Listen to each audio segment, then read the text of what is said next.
निशिकांत भैया जिंदाबाद जिंदाबाद जिंदाबाद निशिकांत भैया जिंदाबाद जिंदाबाद जिंदाबाद। यदि बाबा साहब अम्बेडकर की प्रतिमा गोड्डा में नहीं लगेगी, इस देश में नहीं लगेगी, तो क्या विदेश में लगेगी? जिस संविधान रक्षा की बात आज कांग्रेस या कांग्रेस पार्टी के लोग कर रहे हैं, संविधान बचाओ संविधान बचाओ संविधान बचाओ, उस संविधान की हत्या गोड्डा में कौन कर रहा है? संविधान किसने दिया? किसका संविधान बचाने की बात कर रहे हो? संविधान तो बाबा साहब अम्बेडकर ने दिया ना। तो जब उनकी आपका सम्मान नहीं कर रहे हो, उनका मूर्ति लगाने की बात नहीं कर रहे हो, उनकी रक्षा करने की बात नहीं कर रहे हो, तो किस संविधान बचाने की बात कर रहे हो? इस देश में कोई भी आदमी, कोई माई का लाल पैदा नहीं हुआ जो आरक्षण को खत्म कर। और यदि शहर में जगह की कमी हुई तो आपको पता है कि इस गोरी चौक पर मैंने अपने CSR फंड से 5 करोड़ से जो है भव्य भवन का निर्माण किया है। और मैंने कहा कि दूसरा अल्टरनेटिव ये है कि वही जो है राज्य सरकार से मिलकर आपको अलॉट करवा दूं, जिससे कि यहाँ के लड़कों को यही मिल जाए, भवन बनाने की आवश्यकता भी नहीं हो।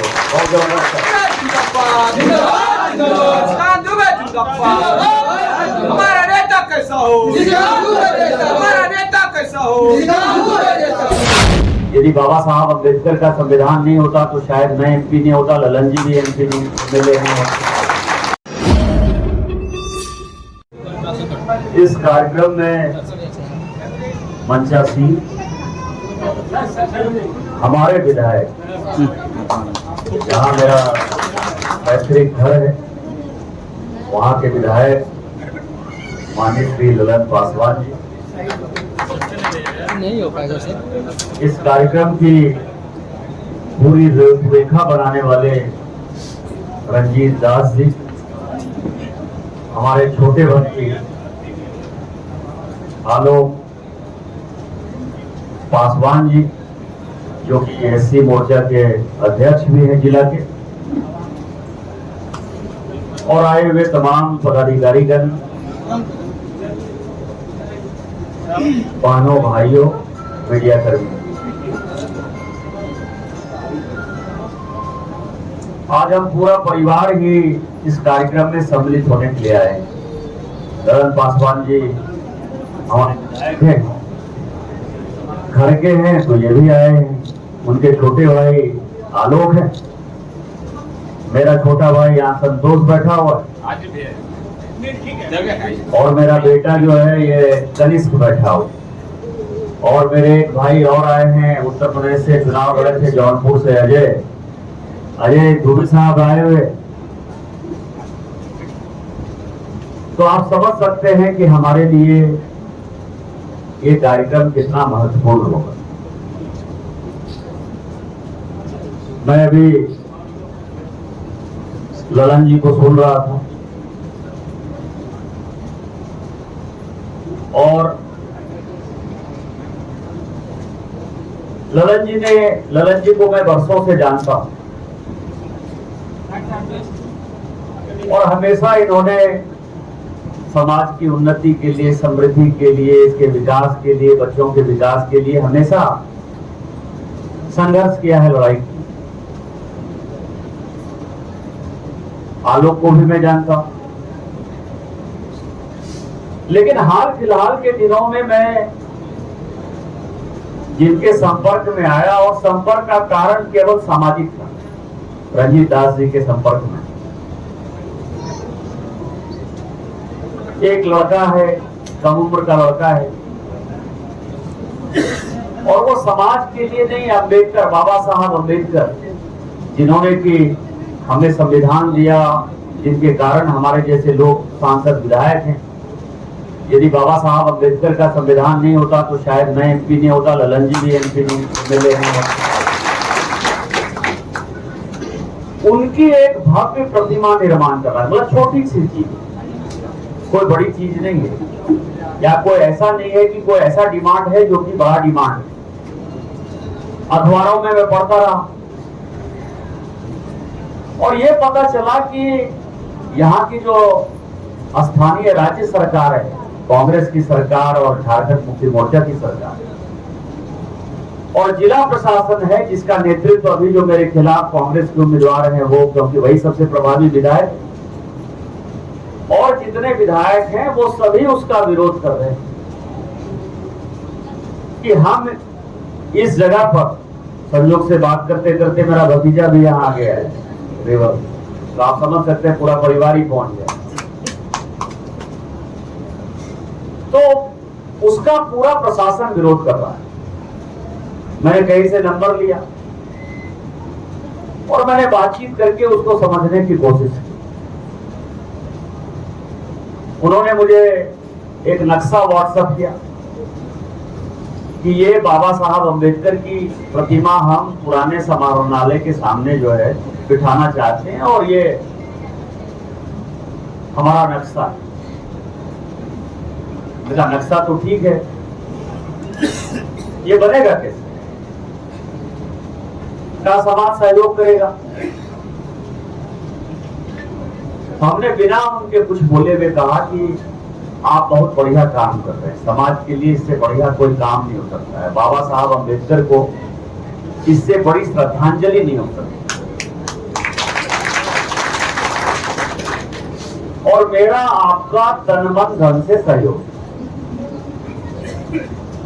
और मुझे लगा कि बाबा साहब अम्बेडकर किसी एक समुदाय विशेष के नेता नहीं है, वो देश के नेता हैं। उन्होंने पूरा संविधान बनाया, 140 करोड़ लोग आज जिनके कारण की सांस ले पा रहे हैं वो बाबा साहब अम्बेडकर का संविधान है, वो बाइबल है, वो रामायण है, महाभारत है, गीता है। तो जिस आदमी ने मुझे संविधान दिया उसका विरोध शायद कोई नहीं कर पाए, लेकिन मैं गलतफहमी का शिकार हूं। राज्य सरकार ने जगह देने से मना कर दिया, राज्य सरकार ने वहां प्रतिमा स्थापित करने के लिए कोई भी कार्यक्रम करने से मना कर दिया। और ये सब चुनाव के बहुत पहले की बात है, ऐसा नहीं है कि चुनाव अभी आ गया तो चुनाव के समय की बात है। ये संगठन जो है लगातार काम करते रहता है, लोग भी लगातार हमारे संगठन में काम करते रहते हैं, लेकिन आपका जो संगठन है रंजीत के नेतृत्व में वो लगातार इसी चीज के लिए प्रयासरत रहता है। अब सवाल ये है,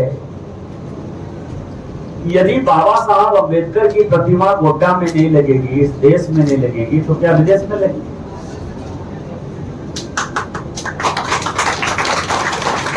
किस बात का विरोध है? क्या वो महापुरुष नहीं है? क्या उन्होंने आजादी नहीं दिलाई? क्या उन्होंने हमको संविधान नहीं दिया? जिस संविधान रक्षा की बात आज कांग्रेस या कांग्रेस पार्टी के लोग कर रहे हैं, संविधान बचाओ, संविधान बचाओ, संविधान बचाओ, उस संविधान की हत्या गोड्डा में कौन कर रहा है? संविधान किसने दिया? किसका संविधान बचाने की बात कर रहे हो? संविधान तो बाबा साहब अम्बेडकर ने दिया ना। तो जब उनकी आपका सम्मान नहीं कर रहे हो, उनका मूर्ति लगाने की बात नहीं कर रहे हो, उनकी रक्षा करने की बात नहीं कर रहे हो, तो किस संविधान बचाने की बात कर रहे हो? ये सबसे बड़ा सवाल आज हम समाज के लिए सोचने का सवाल है कि क्या ऐसा हो गया? फिर आप बाबा साहब अम्बेडकर के संविधान बदलने की बात कर रहे हो। 6 साल अटल बिहारी वाजपेयी की सरकार रही, 10 साल माननीय मोदी जी की सरकार रही। एक उदाहरण बता दीजिए, 16 साल बहुत बड़ा वक्त होता है, 16 साल में एक उदाहरण बता दीजिए कि भारतीय जनता पार्टी ने उस संविधान को बदलने का कोई प्रयास नहीं। एक उदाहरण है, संविधान किसने बदला? संविधान कांग्रेस पार्टी ने बदला। उस संविधान में सेकुलर शब्द कहीं था ही नहीं, सेकुलर सोशलिस्ट शब्द कहीं था ही नहीं। किसने बदला? आत्मा किसने बदली? कांग्रेस ने बदली ना। इमरजेंसी लगने की बात तब थी जब विदेश से कोई आक्रमण होता। ये बाबा साहब अम्बेडकर का संविधान था। किसने इमरजेंसी लगाई? पॉलिटिकल पार्टी के लोगों को जेल भेजने का काम किसने किया? संविधान ये कहता है कि जो सीनियर मोस्ट जज होगा न्यायपालिका, क्योंकि बाबा साहब अम्बेडकर ने विधायिका, न्यायपालिका और कार्यपालिका तीनों को अलग अलग बांटा। मतलब इतना अच्छा संविधान बनाया कि जिसमें कभी कोई लड़ाई होने का सवाल नहीं और अल्टीमेट फैसला न्यायपालिका को करना है। इंदिरा गांधी का 1975 में जब सदस्यता रद्द हो गया तो जज को बाईपास किसने, सुप्रीम कोर्ट में 4 जज को बाईपास करके जस्टिस चंद्रचूड़ को मुख्य न्यायाधीश किसने बनाया? 8.5 साल तक मुख्य न्यायाधीश रहे। किसने बदला यार? शेड्यूल कास्ट और शेड्यूल ट्राइब के जो कानून थे उसको कमजोर किसने किया और उसको मजबूत करने का काम किसने किया? माननीय मोदी जी ने। इतने दिनों से बाबा साहब अम्बेडकर जी की मृत्यु के उपरांत भी 34 साल तक लग गए इंतजार करते, 35 साल कि उनको भारत रत्न दिया जाए। अंगड़ू मंगड़ू चगड़ू सबको भारत रत्न मिल गया। एक ही परिवार के सब आदमी को मिल गया। नेहरू जी को मिल गया, इंदिरा जी को मिल गया, राजीव गांधी को मिल गया, एक ही परिवार के आदमी को मिल गया। लेकिन बाबा साहब अम्बेडकर को भारत रत्न तब मिला जबकि हम सरकार के पार्ट थे, वीपी सिंह की सरकार। क्या किसी दूसरे ने? बाबा साहब अम्बेडकर ने इतना बड़ा कानून बनाया, गरीबों के लिए न्याय दिया। उस गरीब के लिए कि बाबा साहब अम्बेडकर का जीवन क्या था, चरित्र क्या था, किस तरह से उन्होंने अपने जीवन को आगे बढ़ा, कहां पैदा हुए, कहां रहे, कहां उन्होंने पढ़ाई की, कहां उनका महानिर्वाण हुआ। ये जो पंच तीर्थ हैं, ये पंच तीर्थ आज तक किसी ने नहीं किया। किसने किया? माननीय मोदी जी ने। और नहीं तो लंदन में जो मकान था उनका, जहां की वो पढ़ाई करते थे रह के, उसको भी भारत सरकार ने खरीदा, भारत सरकार के साथ में। आजादी के 75 साल में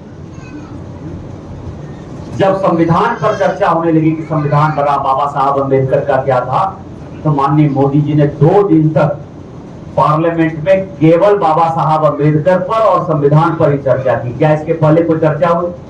50 साल भी तो पूरा हुआ था संविधान का। 2000 में कोई चर्चा हुई? किसने की? और अभी मैं आपको बता रहा हूं कि अगले साल हमारा 75 साल पूरा होने वाला है संविधान लागू होने का। एक बड़ा कार्यक्रम माननीय मोदी जी ने 1 साल का तय कर दिया है कि यही हमको बाबा साहब अम्बेडकर के लिए करना है। किसकी बात कर रहे हो? संविधान कौन बदल रहा है? संविधान बनाने वाले को कौन तंग कर रहा है? कौन उनका सम्मान कर रहा है? दूसरा सवाल है आरक्षण का। परसों अमित शाह जी हमारे क्षेत्र में, और परसों ही संयोग ये है कि मोदी जी दुमका रहे। एक बात जो बार बार भारतीय जनता पार्टी का पूरा नेतृत्व कर रहा है, और जो पत्थर की लकीर है, जो मोदी की गारंटी है, इस देश में कोई भी आदमी, कोई माई का लाल पैदा नहीं हुआ जो आरक्षण को खत्म कर।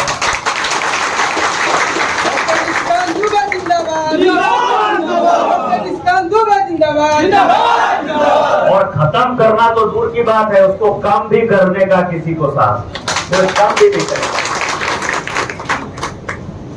आरक्षण बढ़ सकता है, आरक्षण घट नहीं सकता।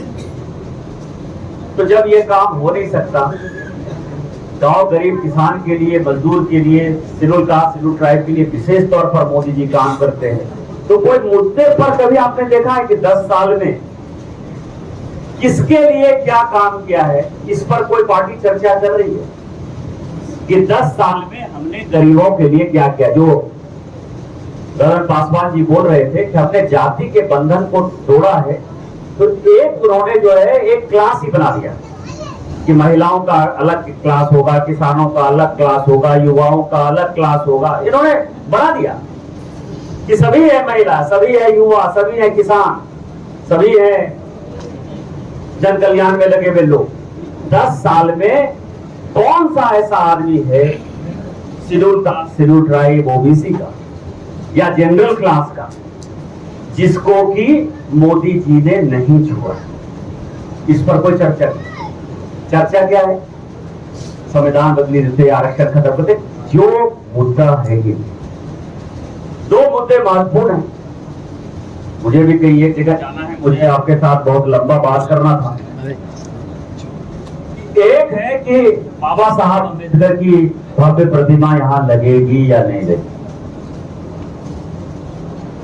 जो रंजीत जी ने मूर्ति का आकार बनाया है, डिजाइन बनाया है, यदि उससे भी भव्य लगना हो तो भव्य उसको लगाइए, मेरा तन मन धन से सहयोग।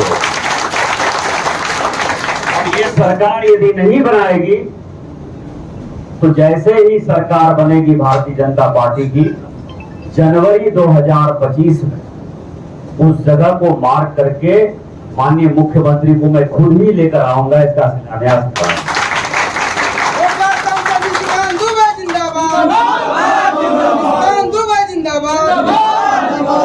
दूसरा अंबेडकर भवन है, जो माननीय विधायक जी ने कहा कि आप केंद्र में आवाज उठाइए और प्रत्येक जिले में अंबेडकर भवन होना चाहिए। उसकी शुरुआत होगा से,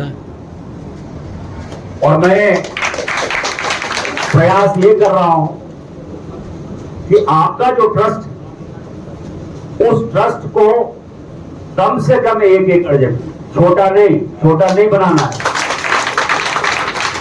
1 एकड़ सरकारी जमीन देके भव्य अंबेडकर भवन बनाएंगे, जहां की पढ़ने का, लिखने का, रहने का, इस तरह का मधुबन जैसे होटल को दोबारा करने का मौका नहीं मिले, मीटिंग करने का, और एक ऐसा तीर्थ क्षेत्र बने कि जो गोड्डा है उसको अच्छा लगे कि वो अंबेडकर भवन जा रहा है, जो माननीय मोदी जी ने बनाया है। आपको पता है कि जनपद पर माननीय मोदी जी ने सबसे बड़ा काम जो किया कि वहां आसपास विज्ञान भवन को छोड़कर कोई मीटिंग करने के लिए जगह नहीं था। अब पार्लियामेंट के ठीक बगल जनपद पे अंबेडकर भवन जो है जबरदस्त उन्होंने बनाया है, और ऐसा ऑडिटोरियम बनाया है जो कि सारे लोग तरसते हैं कि हमको अंबेडकर भवन में जगह मिल जाए। वैसा ही अंबेडकर भवन मैं यहाँ गोड्डा में बनाऊंगा, चाहे इसके लिए जितना पैसा खर्चा। और यदि आसपास कहीं जगह नहीं मिला, मैं बात कर रहा हूं, ये नहीं कि यहाँ दुमुही के पास बना देंगे या आप समझिए कि कहीं कोना में बना देंगे, ऐसा नहीं है, शहर में बनाएंगे। और यदि शहर में जगह की कमी हुई तो आपको पता है कि इस घोड़ी चौक पर मैंने अपने CSR फंड से 5 करोड़ से जो है भव्य भवन का निर्माण किया है। और मैंने कहा कि दूसरा अल्टरनेटिव ये है कि वही जो है राज्य सरकार से मिलकर आपको अलॉट करवा दूं, जिससे कि यहाँ के लोगों को यही मिल जाए, भवन बनाने की आवश्यकता भी नहीं होगी। बहुत जबरदस्त। हमारा नेता कैसा हो, हमारा नेता कैसा हो। इसके अलावा मैं समाज के सभी लोगों से आग्रह करता हूं कि चुनाव के समय नेता आते हैं, अपनी अपनी बातें कहते हैं, अच्छी अच्छी बातें करते हैं, और फिर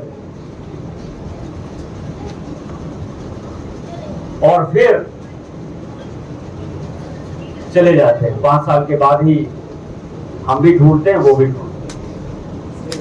मेरा आपसे आग्रह होगा कि आप लोग मिलते रहा करें। बच्चों के पढ़ाई का सवाल है, किसी के स्कॉलरशिप का सवाल है, किसी के नौकरी का सवाल है, किसी के बेटी के शादियों का सवाल है,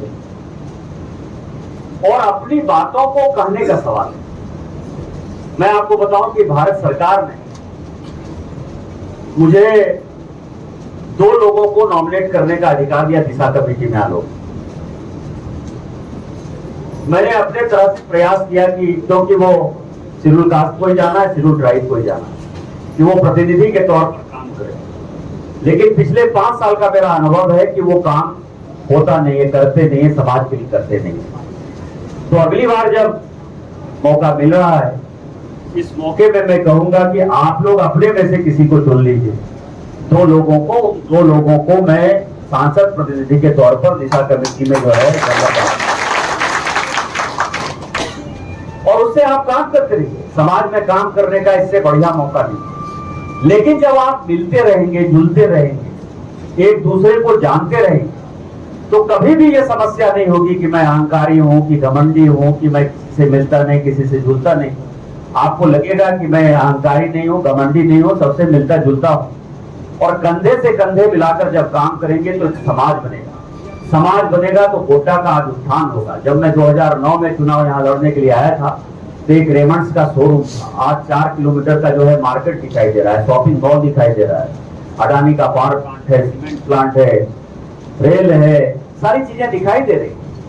और ये विकास जो है कोई जाति पाति के लिए नहीं है, ये विकास गोड्डा के लोगों का है। आज जब आपके बच्चे 20 रुपया 25 रुपया में देवघर जाते हुए, भागलपुर में पढ़ते हुए, दिल्ली जाते हुए नजर आते हैं, बम्बई जाते हुए नजर आते हैं, यहाँ से सारी जगह की ट्रेन खुल गई, लखनऊ आगे आने वाले दिनों में वो भी होगा।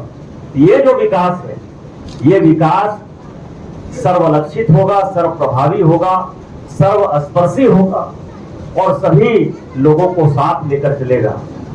कंधे से कंधे मिलाकर काम करेंगे तो इस गोड्डा का निर्माण करेंगे, झारखंड का निर्माण करेंगे और एक ऐसा देश बनाएंगे जहां न कोई जाति होगी, न धर्म होगा, न वर्ग होगा, न संप्रदाय होगा और सभी लोग भूल जाएंगे कि हम सभी भारतीय हैं और हम सभी हिंदुत्व के पुजारी हैं, हिंदुस्तानी हैं। हिंदुत्व हमारा कोड है और यही बाबा साहब अम्बेडकर ने कहा।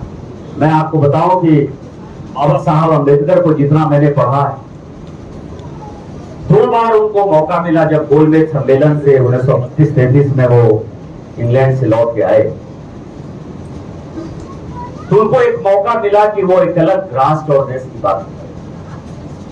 और महात्मा गांधी, आपको पता है कि यरवदा जेल में अनशन पर बैठे।